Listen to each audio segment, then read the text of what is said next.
Bonsoir chers amis, bonsoir chers frères, bonsoir chères sœurs, bonsoir à tous les alliés de Maranatha et recevez nos salutations en Jésus-Christ. Je voudrais également saluer toute la grande famille Maranatha bien sûr, sans oublier les éminents serviteurs et servants de Dieu de la maison Maranatha. Encore une fois un privilège et un plaisir pour moi de vous retrouver au cours de ce nouveau format. Notre émission La Lampe de la Foi. Waouh! Sur notre chaîne Maranatha Télévision, la chaîne de l'envol. Vous savez, nous sommes depuis le début de l'année autour de ce grand thème, l'année de l'envol. Il y en a qui se posent des questions, comment ça va se passer? À quel moment exact cet envol-là va s'opérer? Il y en a qui sont en plein envol, ils sont en train de l'effectuer, mais il y en a qui se posent encore des questions. Et voilà, autour de ces questions, bien entendu, nous avons besoin d'être éclairés.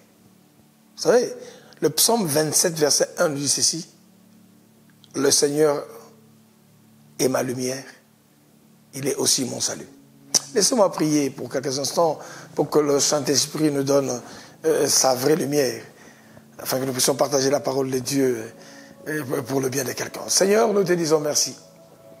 Merci encore parce que ce temps est privilégié et béni pour nous. Merci pour l'équipe technique, les techniciens qui sont là. Merci pour ce temps précieux devant nous, dans ta présence. Combien ça nous fait du bien de recevoir notre Père et notre Dieu, le secours de ta parole. Nous sommes dans les zones de turbulence, dans le moment où nous voulons comprendre. Mais tu viens dans notre secours. La Bible dit que tu es le secours qui ne manque pas dans la détresse. Nous bénissons ce temps et nous soumettons toutes choses à l'autorité de ta parole au nom de Jésus. Amen. Voilà, chers frères et sœurs, je voudrais partager avec nous, nous sommes toujours dans l'évangile de Marc. Vous savez, selon la méditation du jour, prenez vos Bibles, je vous laisse quelques minutes de prendre vos périphériques, ceux qui ont des Bibles, vos laptops ou bien vos ordinateurs. Retrouvez le texte de Marc dans le Nouveau Testament, bien sûr. Nous sommes au chapitre 13. Là, nous allons poursuivre notre lecture à partir du verset 14. Laissez-moi lire pour notre gouverne et puis ça va nous permettre de partager. Alors, je voudrais de prime abord que nous puissions faire un effort, inviter les enfants, peut-être d'autres enfants sont dans la chambre en train de faire autre chose, appeler papa par amour ou maman, ou les amis qui sont autour de nous parce qu'on est en confinement, j'insiste, nous gardons les gestes barrières. Nous invitons les embrassades, on invite, justement, nous gardons la distanciation sociale, comme on l'a dit, et puis on tousse dans le coude de sa main. Vous le savez très bien, respectons ces mesures-là, c'est pour notre bien et le bien de tous. Voilà. Je lis la parole de Dieu, j'espère que toute la famille est tout, recevez nos salutations en même temps. Lorsque vous verrez, Marc 13, verset 14, lorsque vous verrez l'abomination de la désolation établie là où elle ne doit pas être, que celui qui lit fasse attention. Alors que ceux qui seront en Judée fuient dans les montagnes, que celui qui sera sous le toit ne descende pas et n'entre pas pour prendre quelque chose dans sa maison, et que celui qui sera dans les champs ne retourne pas en arrière pour prendre son manteau. Malheur aux femmes qui seront enceintes et à celles qui allaiteront en ce jour-là. Priez pour que ces choses n'arrivent pas en hiver. Quelle parole pertinente. Vous imaginez, ça m'interpelle la manière dont Christ est en train d'avertir, est en train d'illuminer. La parole de Dieu que nous lisons a pour rôle non seulement de fortifier notre foi, mais aussi d'éclairer notre esprit. Ok? Plus nous lisons la parole de Dieu, nous sortons de la zone de confusion dans pas mal de domaines de notre vie. Nous sortons justement de l'esclavage des gens qui nous ont endoctrinés, de ceux-là qui nous ont enfermés dans certaines idéologies qui n'ont rien à voir avec l'histoire de notre parcours. Que la parole puisse nous éclairer nous tous. La Bible dit ceci, lorsque, suivez-moi très bien, quand on parle de l'abomination, on est en train de parler du paroxysme du scandale.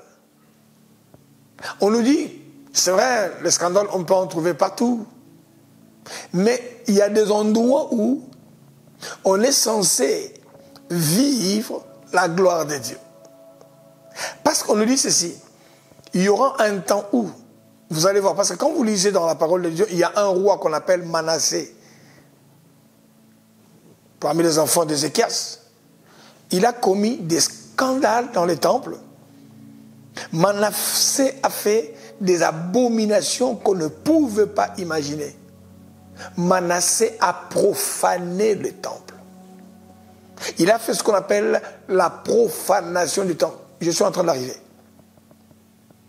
Là, on nous parle, il y aura un temps, on nous dit, qu'il y ait des scandales, c'est vrai. Je ne dis pas qu'il y a des scandales mineurs et des scandales majeurs. Mais là, nous parlons, lorsque vous verrez l'abomination de la désolation. Établi là où il ne doit pas être. J'explique. Vous savez, le temple, là où il y a la présence de Dieu, c'est supposé que la seule gloire qu'on doit trouver là-bas, c'est celle de Jésus. Vous savez, quand on parle du temple, quand on parle du sacerdoce, quand on parle de ce qui concerne Dieu, c'est le sacré qui doit primer. Quand nous voyons dans le temple, il y a le feu étranger, il y a autre chose qui prend la place de Dieu. Il y a d'autres voix qui parlent en lieu et place de Dieu. Il y a d'autres artifices qui rentrent dans les temples, alors que ces choses-là ne sont pas de Dieu. J'explique. Il y a aujourd'hui dans la maison de Dieu de séries de scandales. Il y a aujourd'hui dans la maison du Seigneur de séries de situations. Il y en a qui se posent la question de savoir est-ce qu'il s'agit vraiment de la maison de Dieu. Vous imaginez bien aimé, on peut penser, retrouver certaines situations, par exemple, dans les boîtes de nuit. Là, je conçois. Je me dis, bon, c'est un milieu qui est approprié à ce genre de choses. Quand on peut se dire, bon, il y a un scandale, par exemple, dans un match de football, on peut se dire, bon, allez, c'est des choses qui peuvent arriver. Quand on se dit que, bon, il y a eu tel scandale, par exemple, je parle comme ça, hein, dans les endroits populaires où on peut trouver un petit peu tout, on peut s'imaginer un peu. Mais quand on commence à imaginer, on commence à voir se passer dans l'église. Voilà pourquoi 1 Timothée 3, verset 15 nous dit ceci. Je voudrais que tu puisses savoir, ça c'est Paul qui dit à Timothée, comment tu dois te tenir dans l'église, qui est la maison de Dieu, l'appui et la colonne de vérité. Laissez-moi arriver. Nous trouvons aujourd'hui dans l'église des choses qu'on ne devait pas trouver. Le niveau de mensonge, le niveau de trafic. Non. Parce que la Bible dit, lorsque vous verrez l'abomination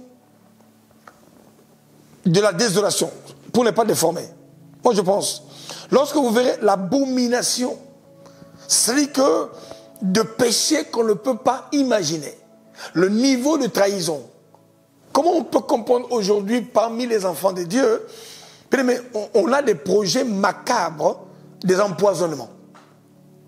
Comment on peut imaginer empoisonner son confrère, sa consoeur?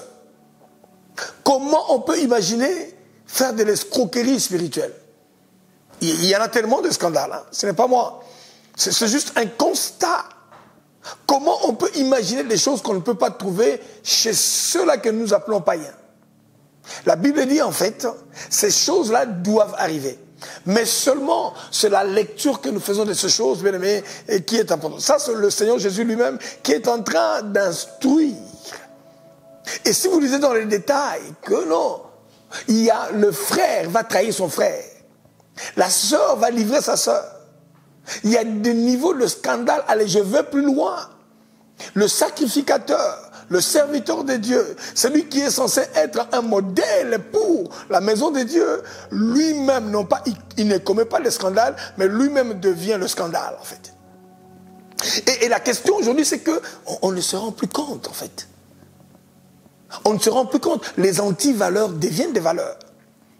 Là où Dieu doit être nommé, là où Dieu doit être élevé, là où le nom de Jésus doit être bien aimé, annoncé dans sa sacralité, dans sa sainteté, dans sa gloire, mais bien aimé, il y a des choses qui se passent dans les lieux sacrés, des choses qu'on... Tout cela, Jésus dit que, dites-vous, je viens au deuxième élément, quand vous voyez ces scandales, ces choses, ne soyez pas scandalisés au-delà, mais que celui qui lit. Je reviens encore là. Comment nous lisons? Quelle est la lecture que nous avons au travers de tous les événements qu'il y a? Même, bien aimé, le coronavirus qui arrive, bien aimé, ce n'est pas un phénomène anodin. Ça fait partie des signes précurseurs du temps de la fin. Écoutez-moi très bien, la Bible dit ceci. Ça se passera exactement. Celui qui sera au travail, celui qui sera sous le toit en train de faire le bardage, en train de faire le toit, celui qui sera bien aimé en train de fêter, tu n'auras pas le temps de revenir à la maison prendre ton manteau. Cela veut dire quoi? Nous devons nous préparer chaque jour. Soit que je parte au boulot, soit que je parte au marché, soit que je parte bien aimé, soit à l'entraînement au sport, soit que je parte à la détente, soit que je parte en vacances. Oh bien aimé, je prie pour que ce jour-là, bien aimé, nous devons nous apprêter au jour le jour. La Bible dit ceci, bien aimé, dans 1 Corinthiens, chapitre 16, à partir du verset 23, si quelqu'un n'aime pas le Seigneur, qu'il soit anathème. Maranatha, le Seigneur revient. Que celui qui lit. Je voudrais m'appesantir un petit peu sur la lecture que nous faisons des événements qui se passent. Même le coronavirus, ça c'est un grand signe du temps de la fin. Ça c'est un élément qui doit nous pousser à nous assagir. Que celui qui a des conflits, si c'est possible de les régler. Que c'est celui bien-aimé qui a des dettes, c'est peut-être le moment bien-aimé de trouver des arrangements, même si on n'a pas la totalité, mais d'arriver à régler. Ma question que je me pose, si bien-aimé, soit il y a seulement deux manières pour nous de rencontrer Christ. Deux manières. La première, soit par la mort. Quand quelqu'un meurt, il attendra le jour de la résurrection, on verra Christ. Si ce n'est pas la mort, soit c'est par le retour imminent de Jésus. Jusqu'où tu iras avec, bien-aimé, tes conflits. Jusqu'où tu iras avec la haine. Jusqu'où tu iras avec le règlement de compte. Bien-aimé, je peux vous assurer, quand nous regardons bien avec les yeux de la foi, des choses qui se passent au milieu des enfants de Dieu, des choses qui se passent au milieu des serviteurs de Dieu, entre guillemets, des choses qui se passent dans l'église actuellement. Bien-aimé, les scandales qui n'ont plus de nom. Ça n'a plus de nom. Alors, ne sommes-nous pas arrivés, peut-être pas encore, mais nous ne sommes pas très loin de ce que le Seigneur est en train de dire. Quand vous verrez l'abomination de la désolation se reproduire dans les endroits où ça ne devait pas, c'est que quelque chose est en train, sur le point d'arriver. Mais je voudrais juste nous avertir, je voudrais juste nous interpeller à nous tous. Lisons bien les signes du temps. Lisons bien les choses qui sont en train de se passer. Quand on suit la télé, on entend la déclaration de certains chefs spirituels. J'entends la déclaration de certains bien-aimés serviteurs ou servants de Dieu. Il y a de quoi se poser des questions. C'est plus qu'un signe pour nous. Quand vous verrez ces choses, ne vous lamentez pas. Quand vous verrez ces choses, ne soyez pas scandalisés, mais repositionnez-vous. Parce que Christ est en train de revenir dans sa gloire. Alors, le texte là, bien aimé, que celui qui sera sous le toit ne descende pas et n'entre pas pour rien. Mais ce qui m'intéresse, on dit ceci, malheur aux femmes qui seront enceintes. Quand on parle de femmes enceintes, c'est juste une typologie. C'est juste une typologie de ceux-là qui auront encore gardé les choses dedans d'eux. Mais quelles sont les choses? Si la mort te surprend pendant que tu es en colère contre quelqu'un, si la mort te surprend pendant que, bien aimé, un accident mortel peut arriver, tu peux t'endormir et sans te réveiller, bien aimé, Dieu veut que nous puissions nous repentir. Si tu as un problème contre ton frère, parle à ton frère. Le scandale qui se passe dans le milieu religieux, le scandale qui se passe dans le milieu de l'église, bien aimé, c'est des choses qui doivent nous interpeller. Je voudrais, bien aimé, prier avec nous. Moi y compris. La Bible dit, quand vous verrez ces choses, ce ne sera pas encore la fin. Ce n'est que le début. Seigneur, je te prie pour que tu puisses nous interpeller. Seigneur, je te prie pour que tu puisses nous éclairer. Que ta parole vienne éclairer notre conscience. Merci pour cette émission, la lampe de la foi. Père, tu ne voudrais pas que nous puissions nous perdre avec notre foi. Mais chaque jour, tu nous donnes une parole pour éclairer nos sentiers. Chaque jour, tu nous donnes une parole pour que nous puissions rectifier notre comportement. Chaque jour, tu nous donnes une parole pour que nous puissions nous mettre d'équerre avec toi. Viens nous aider. Viens nous aider et viens nous éclairer. Que celui qui lit change ma manière, Seigneur, de lire les événements. Change ma manière de lire ta parole. Change ma manière de lire les signes du temps. C'est l'heure enfin de nous réveiller du sommeil. Car la nuit est avancée. Aide-nous pour que nous puissions nous dépouiller des œuvres de ténèbres. Merci encore, Seigneur. Merci, Seigneur, nous ne voulons pas être surpris. Parce que ta parole est en train de nous interpeller. Je te bénis pour ce temps de partage. Donne-nous avant que nous puissions aller au lit. Avant que nous puissions aller nous endormir, que nous puissions évaluer notre vie. Je veux m'évaluer avec toi. Saint-Esprit, viens me révéler des choses. Saint-Esprit, viens m'aider à me débarrasser de tout ce qui peut encombrer encore ma vie et m'empêcher de voir ta gloire. Dans le nom de Jésus, je bénis ces temps et je bénis ces moments. Amen, amen, amen, amen. Chers amis, je voudrais juste nous encourager pendant ce temps. Nous encourager pendant ce temps parce que cette parole m'a personnellement interpellé. Malheur aux femmes enceintes. J'explique une femme enceinte c'est qui. C'est l'ensemble des doctrines que nous avons emmagasinées. Nous avons rempli notre vie de fausses doctrines. Nous avons rempli notre imagination de faux concepts. Nous avons rempli notre esprit de clichés. Beaucoup de clichés. Nous avons rempli notre vie de pseudo-connaissances. Nous avons laissé la parole de Dieu, mais nous avons fabriqué nos principes à nous. C'est ça une femme enceinte. Une femme enceinte, c'est la personne qui croit d'une part à la parole de Dieu, mais qui remplit encore sa vie d'autres imaginations et d'autres concepts qui n'ont rien à voir avec le royaume. Débarrassons-nous des choses qui nous encombrent. Et je prie Dieu pour que nous puissions garder l'orthodoxie de la parole de Dieu. Bien-aimés, voilà le vrai principe. Nous ne voulons plus nous conformer à la parole de Dieu. Nous avons ramené ce qu'on appelle le feu étranger. C'est ça, être enceinte. Être enceinte, cela veut dire que laisser la parole de Dieu obéir à certains principes. Être enceinte, cela veut dire quoi? Remplir sa vie, vraiment, des informations de ce monde et de beaucoup d'autres choses qui ne nous ramèneront nulle part. Malheur aux femmes enceintes. L'Église doit fonctionner selon le principe de la parole de Dieu, non pas selon le principe, c'est ma vision, c'est ma manière de voir les choses, c'est comme ça que Dieu m'a dit, c'est comme ça que Dieu m'a dit de faire. Non, nous ne pouvons pas, bien aimé, conduire l'Église en dehors des principes de l'Esprit de Dieu. C'est ça, être enceinte. Malheur aux femmes enceintes. Il est temps que nous puissions nous débarrasser de ces sémences et que la parole de Dieu puisse nous remplir, que la parole de Dieu puisse nous combler. Seigneur, merci encore pour ce temps.